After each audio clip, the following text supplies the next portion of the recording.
जी तो नाज़रीन आप देख सकते हैं मेरे एक साइड पे पाकिस्तानी टीम और एक साइड पे श्रीलंकन टीम मौजूद है। पहले हम बात करते हैं पाकिस्तानी टीम से। हाँ जी, आप बताएं, आप दोनों मैचेस पहले हार चुके हैं, उसके बारे में आप क्या कहना चाहेंगे? सर हमारे थोड़ी, हमने तो उनको गिफ्ट किया है, वो भी हमारे पास आए हैं। इंशाल्लाह आज का मैच हमने जीतना है। अच्छा। तो बाकी ये सामने खड़े हैं। पहले दोनों मैचेस गिफ्ट किए हैं आपने खुद? पहले गिफ्ट किए हैं हाँ, दोनों खुद। अच्छा, तो आप बताएं, आप हमारे पास यहाँ पर आए, पाकिस्तान में 2 मैचेस खेले, कैसा माहौल लगा यहाँ पर?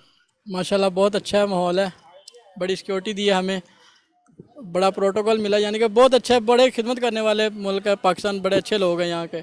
और ये भाई साहब कह रहे हैं कि इन्होंने हमें गिफ्ट दिए हैं 2 मैच। भाई साहब कौन से गिफ्ट दिए हैं आपने?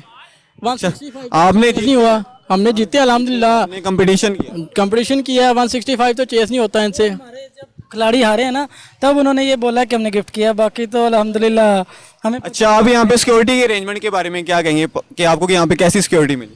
सिक्योरिटी बहुत अच्छी है यार, बहुत ज़्यादा। इन्होंने कोई इस तरह का लगता नहीं है कि यहाँ पे कोई दहशतगर्दी है, कोई सीन नहीं है इस तरह का। आपको लगता है आपके यहाँ आने के बाद और भी टीमें पाकिस्तान में आएंगी? हाँ इंशाल्लाह आएंगी, क्यों नहीं आएंगी। तो आप बताएं, आपने उमर अकमल और अहमद शहजाद को बार बार क्यों खिला रहे हैं टीम में? असल में ना वो बच्चे हैं, तो वो कहते हैं कि हमें खिलाओ, वो जिद करते हैं ना, तो फिर बच्चों की जिद माननी पड़ती है। इस वजह से उनकी अच्छा, सिर्फ जिदबाजी की वजह से जिद वजह से हाँ, अब लास्ट सीरीज है इनकी, अब इनको जो है ना वैसे फारग करवा देना। हमारे करवा देना है।